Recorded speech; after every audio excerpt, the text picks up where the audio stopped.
Hi, I'm Sean. I'm a filmmaker and a fellow Nifty alum. And I'm very, very excited to be moderating today's conversation with Andrew Blackwell and Ben Proudfoot. Um, Andrew, I'm sure you guys know because you're kind of in this panel already, but Andrew is the supervising editor of the New York Times Op Docs. He's the Op Docs is an award-winning series of short documentaries by independent filmmakers. He previously received an Emmy for his work as a documentary editor and producer and was the author of the book Visit Sunny Chernobyl about the world's most polluted places. And Andrew just worked with Ben Proudfoot on their Academy Award-winning short, The Queen of Basketball. And Ben is, again, a recently minted Academy Award-winning director and entrepreneur. And he is one of 2020 Forbes' 30 Under 30 in media. And he's also the founder and creative force behind Breakwater Studios, which is the home and creative force behind a lot of, some of your favorite op docs, like The Queen of Basketball, obviously, and the 2019 Oscar nominee, A Concerto as a Conversation, and The King of Fish and Chips, and The Last Astronaut, Kim I Am, and a bunch of others. And Andrew and Ben have collaborated on a bunch of op docs at this point. I think it's a couple dozen or something, maybe. And so I think this is going to be a really fun conversation. I think it'll be loose. So if at any time, we'll just kind of be riffing up here, but if at any time you guys have questions, feel free to put it in the chat and we'll kind of pepper them in. And yeah, so hi, Andrew. Hi, Ben. Hey, Sean. Thanks for having me. Yeah. Thanks for having us. This is gonna be fun. Is there anything you guys want? Oh, before I begin, actually, I have to say Nifty is amazing. I've met so many of my favorite people and collaborators through Nifty, and they have a Give Big campaign going on right now that ends tonight. So if you're looking to further support Nifty and the next generation of filmmakers, it's the donation is happening now and it ends tonight. So any of your donations will be matched up to $6,000. So if you have $6,000, please donate to Nifty. Thank you very much. And now, Ben Proudfoot and Andrew Blackwell. All right, so we have a little bit of a musical duet planned, and we will not. I'm just kidding. No, it's awesome. It's awesome to be here, and Sean, as an incredible filmmaker, feel like the need to say as an incredible filmmaker, yourself, it's awesome to have you as the moderator of our conversation and op docs alum yourself. So thank you for hosting us. Yeah, I'm super excited to host because I guess it's always weird when you can't see the audience, but I'm assuming there's people out there. I've worked with Andrew on an op doc of my own called Hags, and I've gotten to know Ben a little bit over the last couple of years, and we're good friends now. And we also went to USC together at different times, so we kind of have a similar background. But I guess to kick off the conversation, I think it would be a little bit helpful for everyone out there to kind of hear a little bit more about your role, Andrew, as a supervising editor at op docs and kind of what that entails working with filmmakers, and then how that collaboration started with you and Ben, and both how it started and how it's kind of grown over the dozen or so op docs that you guys have collaborated on. Sure. Yeah. Well, first, just, thanks for having us here, to you and to everyone at Nifty. It's really great to be here, and it's great to have an all op docs panel. Basically, we're very proud of our community of filmmakers. Op docs is a sort of unusual thing. It's in some ways, I think of it as a film festival or a film series, sort of in its own right. It's just taking place sort of week by week and month by month on the New York Times. But all the films are made by, each film is made by an independent filmmaker, and we license things and acquire things, and sometimes we're involved at all different stages, but we're not commissioning things from scratch. So sort of like a film festival, it's work that filmmakers are making that they want to get in front of an audience, and we can bring a big and we think a great audience to it. But then, unlike a film festival, we also like to get involved editorially sometimes in minor ways and sometimes in major ways. And that's sort of where my role comes in. My background is as a film editor, and as well as a journalist, but mainly as a film editor and mainly in documentary. And so, films come in a variety of states, from really rough cuts to finished, but we think that they could be better if the filmmaker wants to continue editing.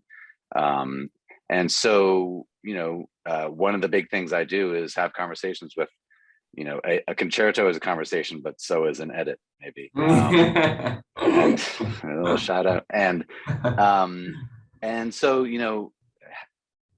sort of workshopping an edit a bit with the filmmaker is one of the things that we do. And I like to, there are filmmakers of all, at all stages in their career and all levels of experience who we work with. And so, different filmmakers, I think, in different films, need or are willing to engage in different amounts of that conversation. So, a big part of what I do is try to lead that conversation. And what we want it to be is something that's really valuable to a filmmaker. We want it to feel like they have several really experienced sets of eyes helping them workshop their edit. And again, sometimes this is minor changes. And sometimes it's people have come to me with a film and I've said, where are you like in the edit? And they'll say, frankly, I'm completely lost. And so if we went back to bare metal and you helped me figure this out, I would do that with pleasure. And sometimes we've done that. And sometimes it's just a tiny bit of shaping or even packaging. And, I think, obviously, I think we're smart and we have amazing ideas and so on. But really, I think we just are fresh eyes. And it's, when you're in the edit room, I know from experience, it's one of the big challenges is just being able to see your own edit, your own work, to see it with fresh eyes, and not see it as though you're watching it for the 40th time, which you are. And there's various tricks that editors and filmmakers use to try to pop them into that sort of fresh eyes space. But we're already there because we've only seen it once, maybe. And so I think we can often unlock some good ideas just because we haven't seen it before. And so that's sort of, editorially, like what the supervising editor's role is about. And then, of course, the rest of what Opdocs does is just try to bring this work to as many people as possible, both on the Times website and in Times social channels, newsletters, but also through festivals. And sometimes we collaborate with POV or other broadcasters. And we just, it's a real privilege to work with this kind of work and these kinds of filmmakers and just be trying to get the work out there. So it's a lot of fun. You want to add anything to that, Ben? And just kind of like how you guys first started working together and how maybe like over the course of, what is it, a dozen? A little more than a dozen? Well, I think I was actually trying to think of that. I think it's 14 films. Is it really? Because there are 8 in the, if you count Cause of Life, right? Cause of Life's 5, and then Concerto. Yeah. So I think it's 14. So yeah, I mean that's pretty much my experience. I mean, from my side, right? When I first started working with the New York Times, there was I was intensely and still am intimidated and reverent of the brand, right? The New York Times, right? Wow, this is the front page of the world. And from the filmmaking side, right? You've gone out, you've found the story that you think is good, you've convinced someone to let you be their advocate and help them tell their story. You've gone through all the processes of convincing all of these other craftspeople to bring their artistry to the table, etc. And you've done your best to create this 10-minute thing or 15-minute thing or what have you. And now it's time to kind of like walk the final corridor to see if it's worthy of this incredible, broadcast platform that is the New York Times Op Docs. And so I just remember being extraordinarily both intimidated and protective of the thing, because you're kind of like the custodian of this person's story who's entrusted you with this thing. And you're also kind of have been bold enough to go and do all this and pull all this together. So that's what I remember about first meeting Andrew, as being both very reverent and intimidated and very protective and sort of parental of the film. And I think that's really the skill of what Andrew does, is regardless of the personality of the filmmaker, which I'm sure are all over the place, from please help me to don't touch my baby, and qualities of films from, yeah, we'd pretty much publish it as is, to there's something there, but it's a mess. And I've brought both, I think, to the feet of Op Docs. Having to sort of have the bedside manner to approach the filmmaker, gain their trust by having a good, by identifying the strengths, right? Like that's a great way to build a filmmaker's trust, is correctly identifying the strengths of the film, what you like about it, right? And that was something I remembered from the first time that I ever collaborated with Andrew, was he pointed out what I thought were the best parts of the film. He said, oh, this scene and this cut and that line and this photo in concert with this, great. And I was like, if I picked out the 3 best parts, I think I would pick the same thing. And then I felt aligned with him. And then when he said, I think the music's too big here, or I think this part's a little too long, I trusted him, even though I didn't like it, that somebody was telling me my thing wasn't perfect, of course. But I trusted him because I felt as though we were seeing eye to eye on like what is good and what can be improved. And then it's really a negotiation process of really trying to make it the best possible movie. And I kind of think about it as almost like a workout session where we're kind of toning, we're toning the movie, making it stronger. But it's hard, it's as hard work as a workout session. You're sweating, it's painful, you want it to stop, but you also think to yourself, I know this is making it better. And it's really Andrew's job to just keep going until we can't think of any other ways to make it better. And that process usually takes the form of, I don't know, Andrew, probably 4 or 5 rounds sometimes. And some like of these. that. I mean, I think the first thing you brought to us, we didn't change much at all. Yeah, hadn't solved. That's the king of fish of chips. Yeah. And I mean, I should mention, one thing that's great about Op Docs is, the whole idea is these filmmakers and their vision for these films. So we're never trying to turn a film to a different purpose than what we understand the filmmaker was trying to do.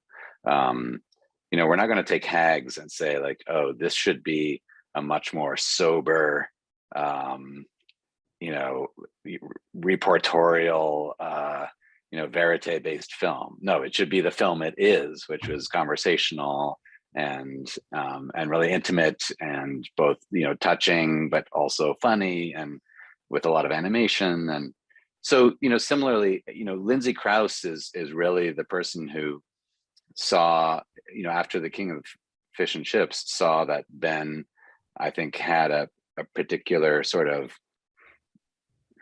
approach that she wanted to see him go further down that path with similar films.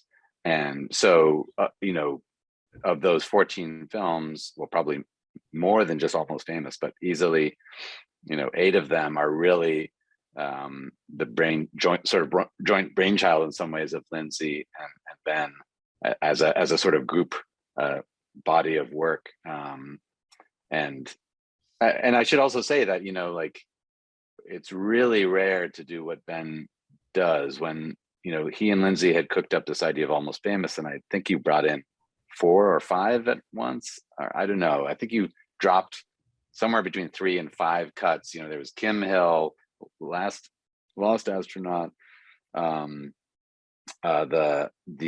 Liver Birds. Yeah, 3. Dropped all in our lap at once, and I just thought, it'll be great if one of these is good. Like, no one can drop 3 movies in our laps and hit the bullseye 3 times, and it astoundingly absolutely did. And we did work on those editorially a lot, but they're all there. Like, you could watch that rough cut and they're all there, and I've never seen anything like that. So in a lot of ways, Ben makes our job really easy.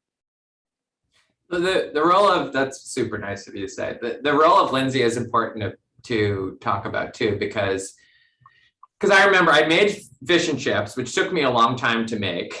I had the idea for it for a while, but it took me a while to track them down and then make the film. And we did it, and it got a really I remember it got like 250 comments or something, which was relatively high performing for the website. And I brought this idea of Almost Famous to Lindsay about what it is.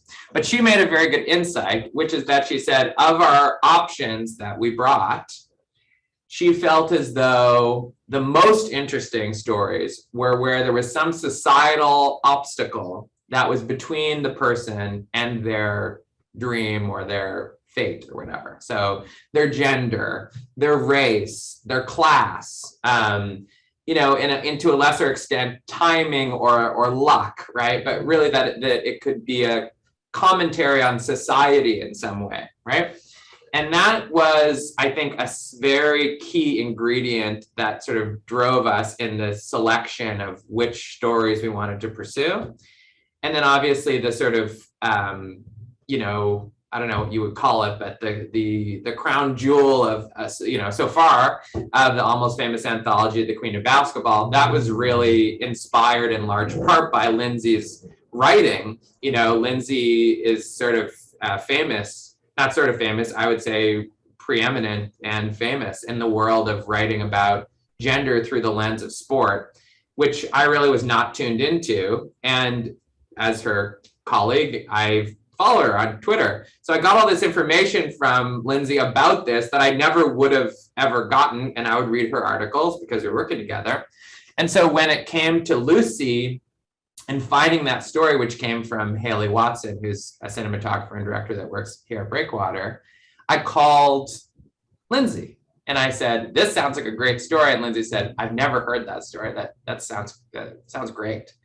And I don't know if I would have had the same kind of immediate reaction, because I'm not sure if I would have known what Title IX was if I wasn't reading a lot of Lindsay's stuff. I don't know if I would have known about this sort of growing community and chorus of people that were saying, hey, there's a big problem here in the pay disparity between men and women's sports. So that kind of thought leadership inspired me as a filmmaker.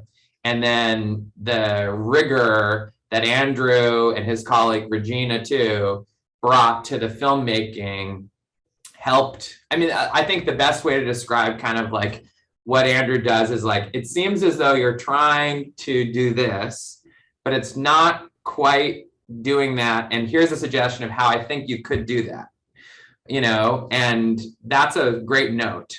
And it's never the former, which is, if I was the director, I would do this, right? Which is the worst note possible, right? But a lot of people give notes like that, like, well, what I would do is this. And I think really you could have a master class where we could turn our cameras off and Andrew could talk about that, of how to give a note, because it is an art and most people suck at giving notes. And it's an art of like aligning with what seems to be the mission of the filmmaker, and also giving them confidence. A very common Andrew note is, I don't think you need to do that. It's already coming through. You don't need to gild the lily with this comment or this music. Like, you're good right there. You're good. Like, you don't need that extra part. And which is a really interesting thing of giving confidence to the filmmaker that they don't need to go any further than that. And that's very useful. Ben is actually referring to a note I literally gave him like 2 weeks ago. But that's a comment. Yeah, that last thing on the, yeah. So that's a common note from Andrew is like, I'm already satisfied. You've already brought me to tears. Just be done. Once you've made the sale, leave, you know? The funny thing is, with, I appreciate all that, Ben, is that I'm really aware that, and this, sort of touches on the whole journalism and filmmaking question, but not in the way you might think at first, is that in the world of journalism, you turn in an article to a magazine as a freelancer or as a staff writer or something, or a piece to your editor at the Times if you're a print reporter. It's very possible that nothing about how you wrote that is going to survive the first edit. And it's just understood as a professional, journalist, as a writer, that, obviously you're going to go back and forth and you're going to fight for what you want, but you expect it to be sort of torn apart and put back together in various ways. But as filmmakers, I think, both because it's more time consuming, I would say, and more difficult and often more expensive to put an edit together than to put a new draft of a written piece together. But also just because I think it's just institutionally, it's not like, it's just rarer that I think filmmakers are working in that mode where they're certainly independent filmmakers, or the filmmakers who are coming to us. They're often working independently on their own work, and they have trusted advisors and so on, and collaborators. But so I'm really aware that that it could come sometimes it comes as a shock to people that anyone would give them any notes. And I'm really trying to, they don't work for us. They're not our employees. They don't have to do what we say. We're just trying to sort of convince them with what we hope are good ideas, and make it super collaborative. So, I'm just really aware that both that can come as a splash of cold water, and but which is very normal in our universe at a place like the Times, where even a headline, even a piece of social copy, 4 different people might rewrite it just if they saw it, and so we want to take some of the strength of that process and bring it to OpDocs, but we don't want to, we really want to recognize and honor what's going on here, which is a filmmaker has brought us our work, and we're trying to take that work and that vision to the audience.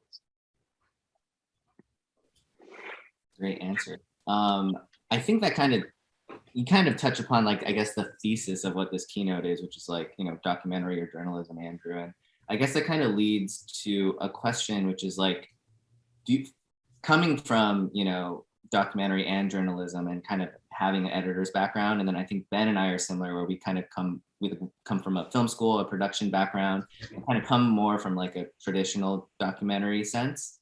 Where do you two see the difference between documentary and journalism? And now that I think, OpDocs is obviously working under the umbrella of the Times, which is a very, sort of fact-driven journalistic organization, where OpDocs kind of, like you were saying, is very supportive of a filmmaker and their vision.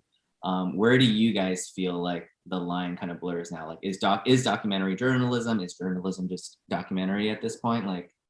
Let's have a take. I mean, I'm an absolute zealot on this issue, but I feel like maybe Ben would have a more measured response first. I don't know. I'm happy to begin the zealotry. I think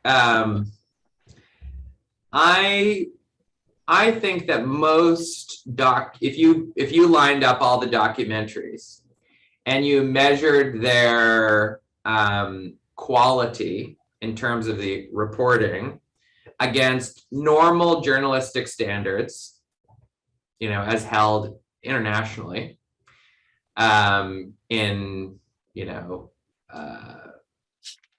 amongst the consensus, I guess you could say.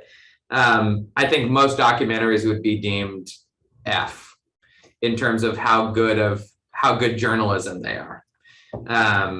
It's sort of funny that Very harsh.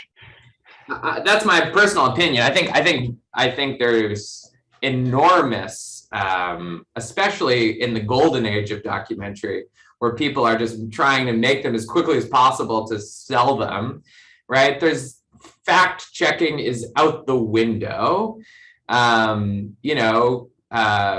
Off the record, on the record is out the window.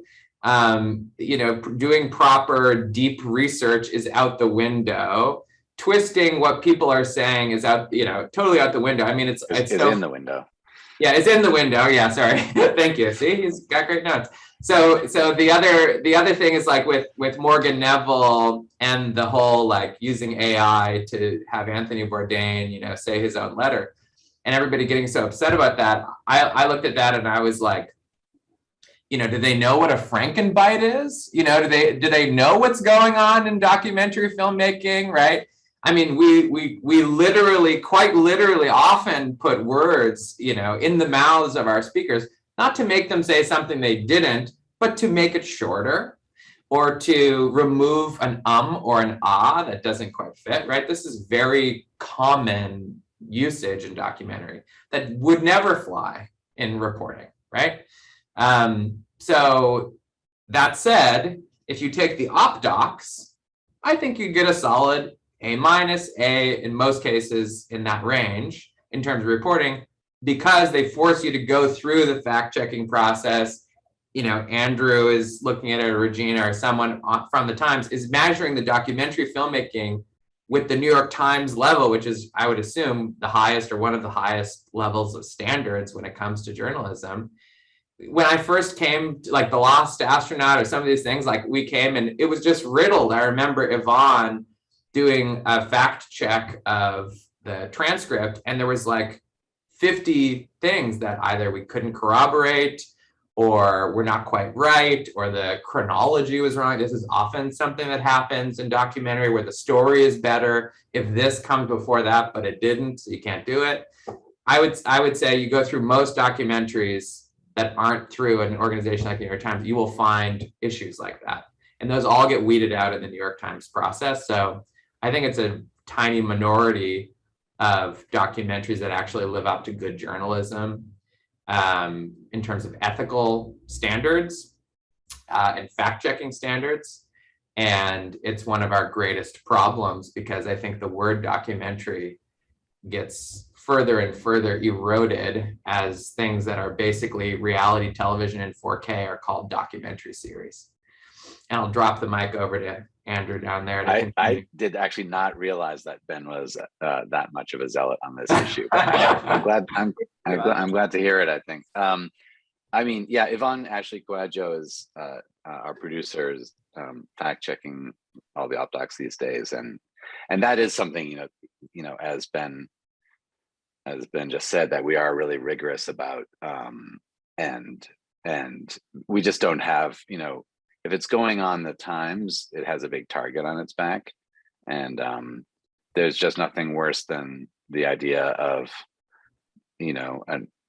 a film publishes and it says XYZ, and someone is able to say like, that is just not true, and we have to admit that it's wrong, and we either have to post a correction or change the film, take the film down, and we, so far, thank goodness, we've never had to do that with an op doc, and hundreds of op docs. I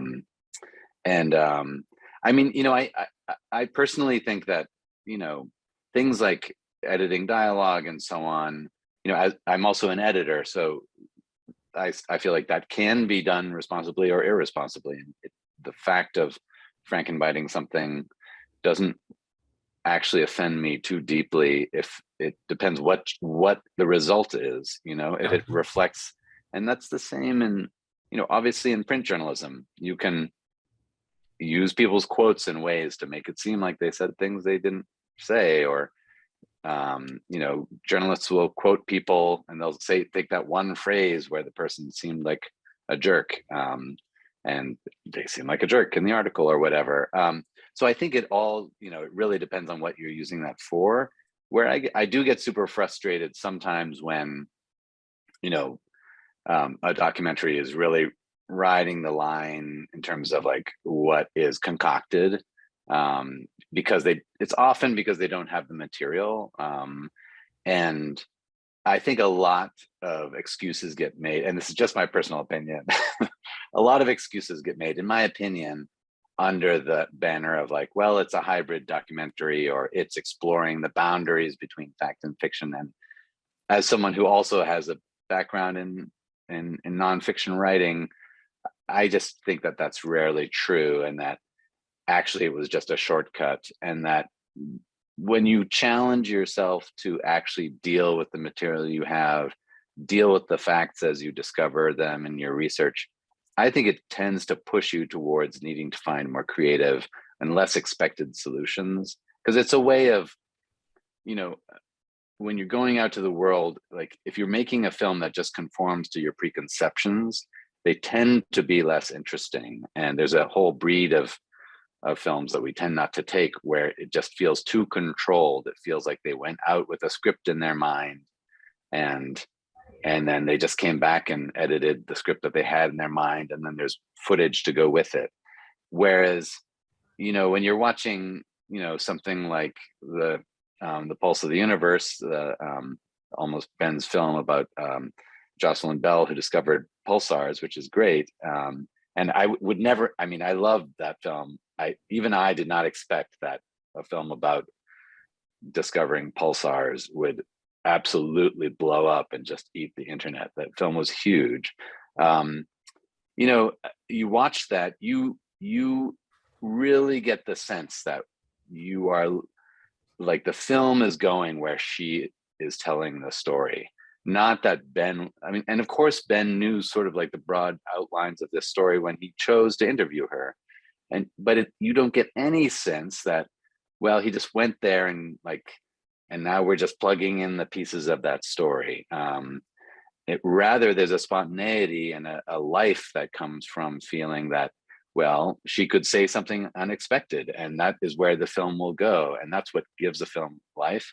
And to me, that's a lot of, there's a sort of respecting your material, is that when it says, well, if you don't have the shot of XYZ, or you don't have the soundbite of XYZ, maybe you should just go where your material and the world is telling you to go. And you're likely to discover something that's less predictable than what you had in mind. So I don't know, Well said. I do look forward someday to the two of us being on a panel with Werner Herzog and just going to town and telling Werner that he's completely wrong about this stuff. And also, I think that, to be clear, I think there is a lot of room for hybridity and weirdness and flights of imagination. And I just think that you can do that, and in a way that the audience really understands that they're in some sort of liminal space where, like, I don't know if this is imagination or reality. Like, that's totally fine. It's not that I think everything should be like, typed in Times New Roman font, so to speak. I just think that audiences are very good at understanding what you're saying to them is real and not real and in between. And so it's usually pretty clear if you've actually led them astray, and I'm against leading them astray. But well said. Anyone has Werner Herzog's contact?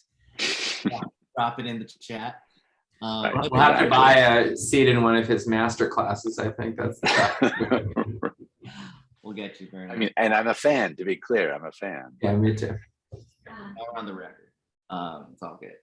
But I do think you guys both bring up interesting points, because I do think, like, even when we were working together, Andrew, like you were saying, I never felt like I feel like a lot of filmmakers have this kind of, they're like, as long as we make something and it's rooted in like a subjective emotional truth, that's always kind of like the leading like North Star. But then when you kind of working with you guys with Hags, it was like my first time doing like a fact checking process, but it never felt like it got in the way of what we were trying to make. And so I felt like Right. kind of, you know, what you were saying, Ben, like your guys are making a film and a documentary, but it's like a rare case where it's like, you know, it's kind of getting an A or an A- on like the fact checking record, which I think also just, I think makes you feel better as a filmmaker that you're not putting fake things out in the world. Like you're not putting together just, it's like a earned emotional thing if it works because you know it's true. And I think, unfortunately, not a lot of documentaries are true anymore, which is like it's a trust. That's the other thing is like not a lot of people talk about this, but I think there's a really important relationship that's not often talked about, which is the relationship between the audience and the filmmaker as perceived by the audience. The most obvious version of this is a horror movie, right? And this is an experience of being abused by the director over and over again, and you are willingly engaging in that experience for pleasure, right? They're going to gain your trust, and then they're going to abuse you over and over again. You sign up for that, right?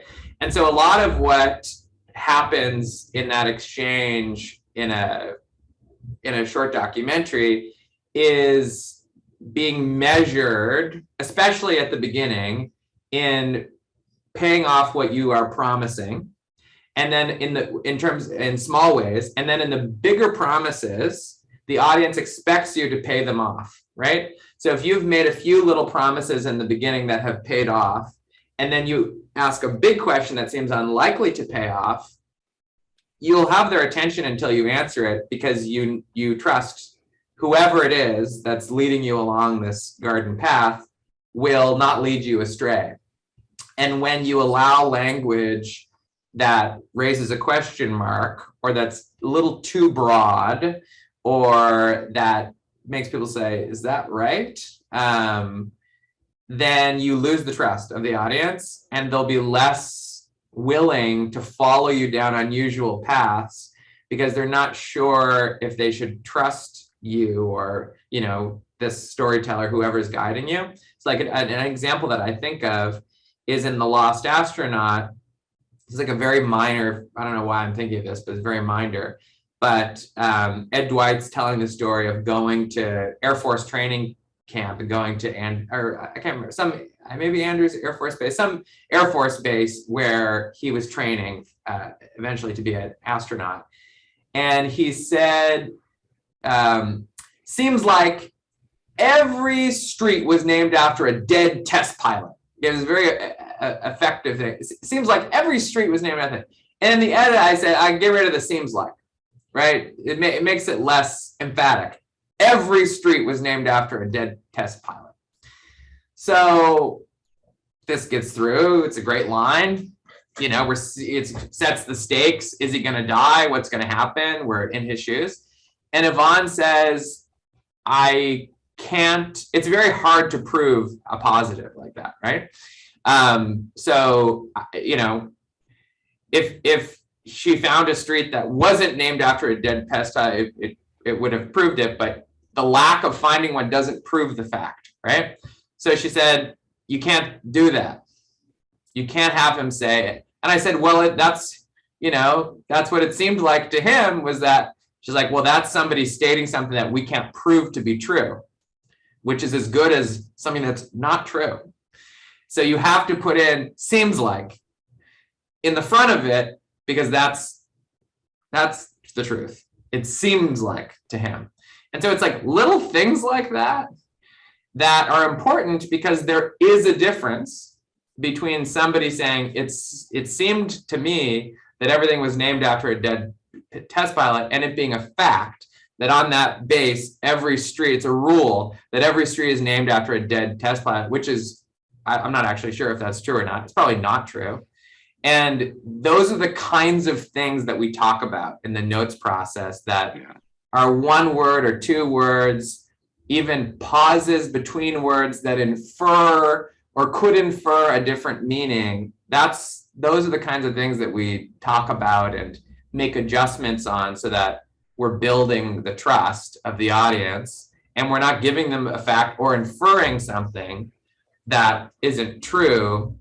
I also remember in that film, we had the chronology wrong, where Kennedy was shot, And then he gets kicked out of NASA, right? So he's this Kennedy boy who's been recruited in because of Kennedy's progressive agenda. And then Kennedy gets shot. And then because of, you infer that because he gets shot, then he's got kicked out of the thing. Yvonne looked it up. Actually, he wasn't selected prior to Kennedy being shot. Not as good of a story, right? Better for Kennedy's assassination to be the reason why he ran out of steam. Not what happened. Okay, we're going to have to recut that whole thing. We didn't realize that. We just assumed that one was related to the other. It wasn't. Those are the kinds of things that oftentimes we're dealing with. And I think, and I know from, I've been in, the edit room so much, I know like the temptation is just really strong. You're like, like with that thing about the streets and the test pilots, it's like, if we just take out the seems like, it's just that do this, it'll take us no time. And then we actually have this, whoa, it's a town.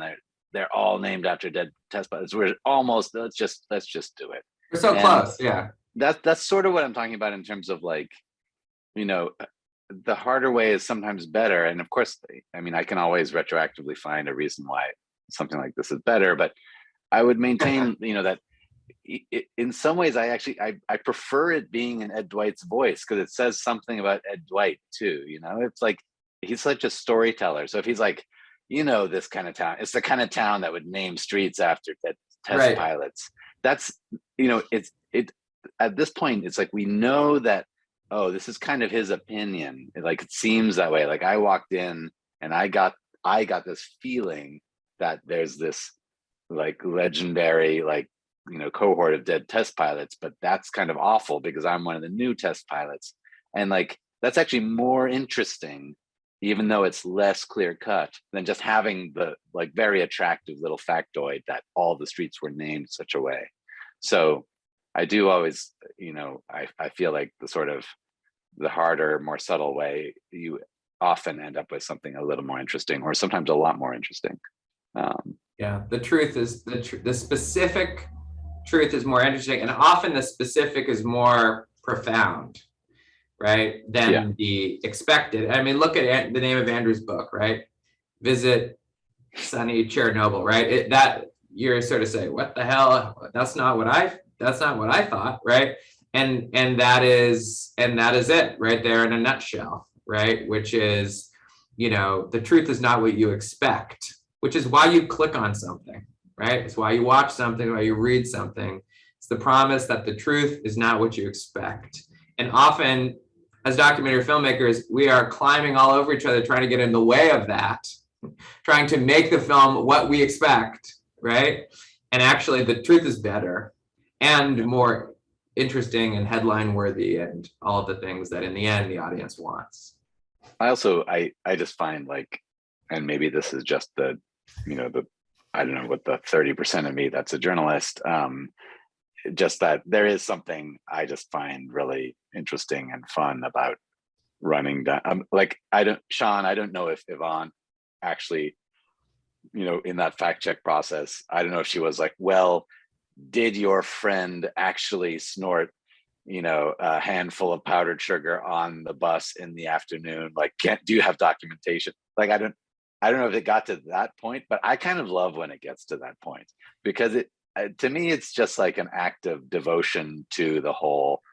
It's like a very idealistic thing to be like, okay, but did he snort all the sugar? Or did he just say he was going to snort it and pantomime it?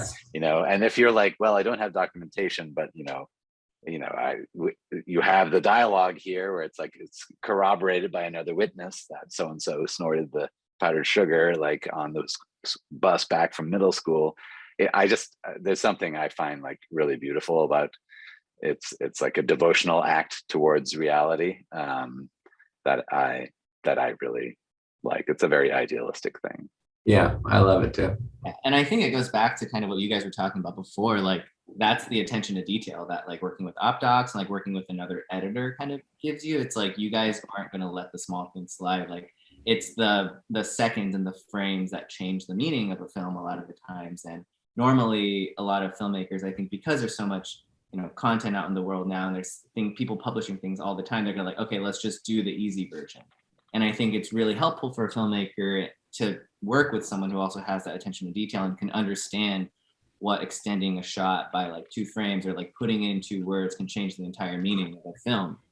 I think it's really powerful and really beautiful. And I think it's part of why working with OpDocs is really special too. Because I remember with Hags too, when we got late in the process, I was like, oh, there's like a few lines that like the audio is a little clunky. And I was like, oh, I can just get them to re-record it like the same line, like just so the audio is a little cleaner. And I remember, I think any filmmaker would be like, let's clean up the audio a little bit, but you guys are very adamant about sort of being like, sometimes the truth and like the recorded audio, that messiness, that kind of imperfection makes it feel more honest because it feels more true.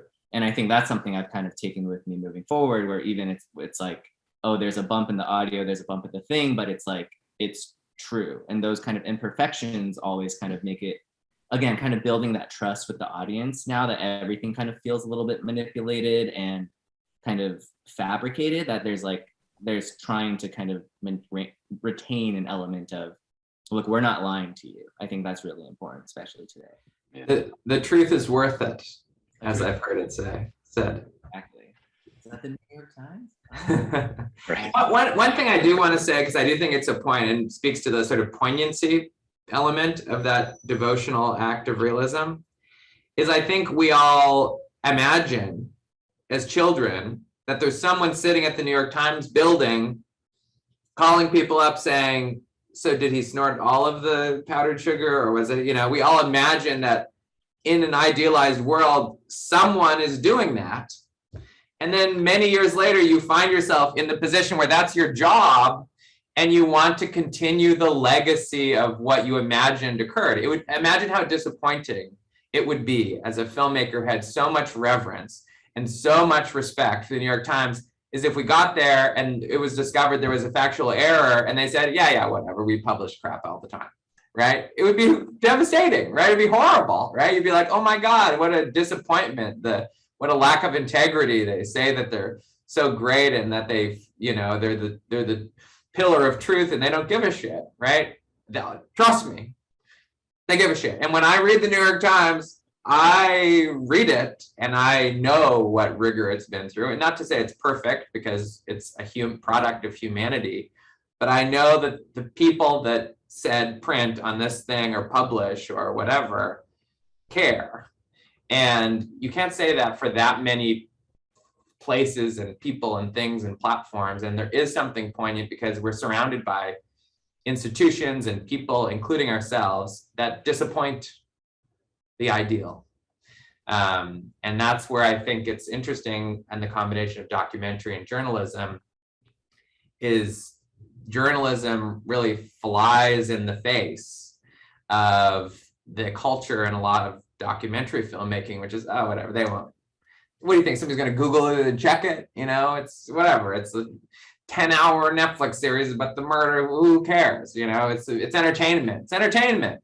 Our job is to hold their attention and let it go. That's a pretty, it lacks rigor. It's a disappointing culture. And this culture of journalism is a very high-minded, aspirational culture that requires almost like a monk-like devotion to the facts, which I would like to follow. I think that's a great sort of Jesuitic thing that we all get off on. I would also say, just like for filmmakers, I think there's just I think it's very difficult to sit around reading media, consuming media, reading the news, and come up with a great story. I really think that great stories happen when you start calling people and talking to them, and saying, you go out with that first impression of something, and you start making phone calls and you say, well, is this like correct? Like, is my story legit? And they're like, well, not really, because the real story that I wish someone would tell is that. or they say like, yes, you're absolutely right, and no one is telling this story. And both those things are just, I don't know, I get a great, when I'm doing reporting, it's like, it's very fulfilling to get that kind of feedback. And then they're like, oh, but you really need to talk to this person. And I think that's really where great stories come from in the documentary and nonfiction world. So, where does reporting leave off and fact checking start, or vice versa?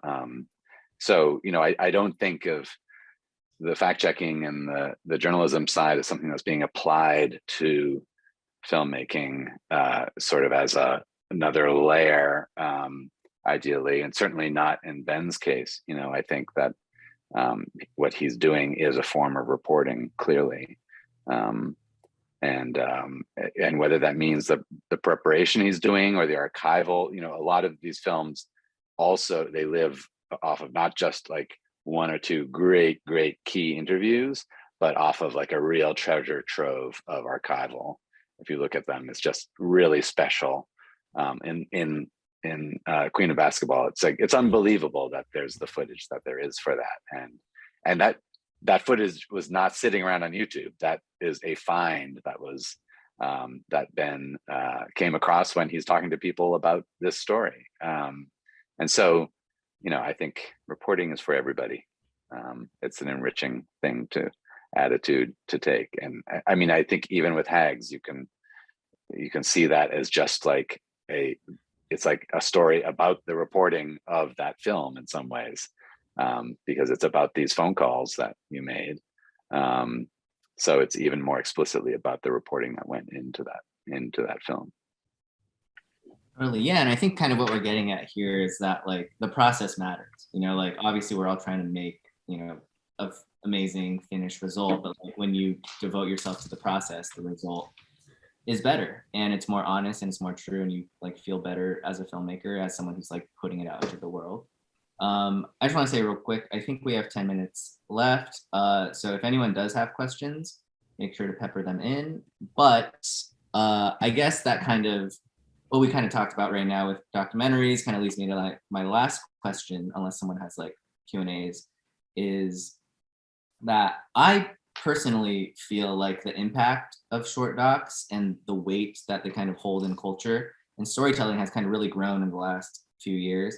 And I know Ben, I mean, obviously both of you, but like Ben, you've kind of talked a lot about how you feel like short docs are sort of the most democratic form of cinema. And I was kind of wondering with these kind of last few minutes, if you two can kind of talk about what excites you most about kind of short form docs that you feel like you can't do in other forms of filmmaking. And within that sort of idea of it being the most democratic form of cinema, like how young filmmakers who are, watching this at Nifty can kind of like lean on that sort of format to kind of get stuff made or make stuff of their own that maybe is a little easier, easier to kind of get off the ground. Yeah, well, I think what we're talking about there is money, right?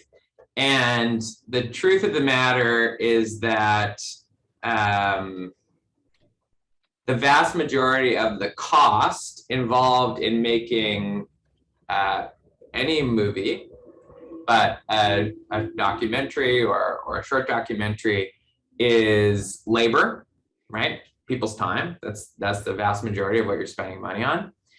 And if you're trying to make something that's highly crafted, right, that's going to be relatively expensive labor because it's rarer.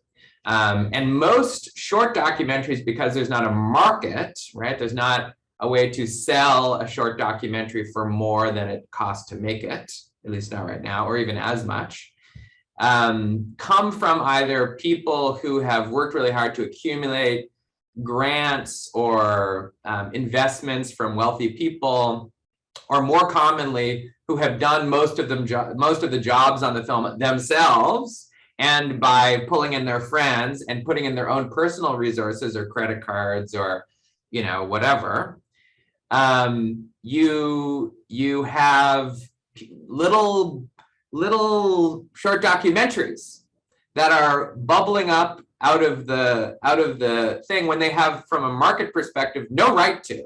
because nobody's paying for these, excuse me, OpDocs included, right? There's a very small amount of money involved in the licensing of these films. It's you know, nickels on the dollar, right? And the truth is that short documentary, even though it's the most democratic, is still an enormously privileged world where you can, you know, somebody who can spend a pretty significant amount of time working on something that will produce no revenue, or someone like me who's using, you know, proceeds from a successful business to go off and make these short documentaries. But not everybody can go off and make The Queen of Basketball without having a relatively sizable checkbook to go scan all that footage and hire an editor and fly to, you know, Mississippi and, you know, get the music and hire the musicians to record the violin and go back into the edit and hire the editor to do the notes and go back and forth and then mount a giant Oscars campaign. It's expensive. It's hundreds of thousands of dollars. And so all that being said, I do a lot of talking about short documentaries being the most democratic form of cinema, which obviously it is. The return on investment in terms of how much a short documentary costs to what kind of impact it has is by far the largest ratio of any other type of cinema, by far. It's off the charts. But the problem is, how do we get money in the hands of filmmakers and storytellers to make those films? Because it's such a slow trickle because there's no money. People, you know, how many films can you actually make a year if you're paying it out of your pocket? Unless you're an independently wealthy person, you can't. And so the reason why Andrew was so surprised that I delivered 3 zingers on the same day is because I had the money to do it. It's not because I'm a genius. It's because I had the ability to hire 3 editors simultaneously, full time, to go do this because I own the camera equipment, right? Because I built the company. And that's the thing that I have to like forego a lot of credit on, is I think if you had any filmmakers who had the same resources, I think we'd see this huge proliferation of brilliant, incredible short documentaries. The problem is, where are you going to get the money? And that's what I've been working on for the past year, and what I plan on working on more in the future is how do we build a market, a better market for short documentaries so that you can spend your entire career being a short documentary filmmaker and pay your bills, pay your mortgage, you know, put your kids through college, etc., without having a second job, which used to be the fate of feature documentary filmmakers before streamers figured out that this was the cheapest, stickiest type of content that could drag people out for 10 hours. You know, so until somebody figures that out about how can you sell toothpaste with a short documentary, right?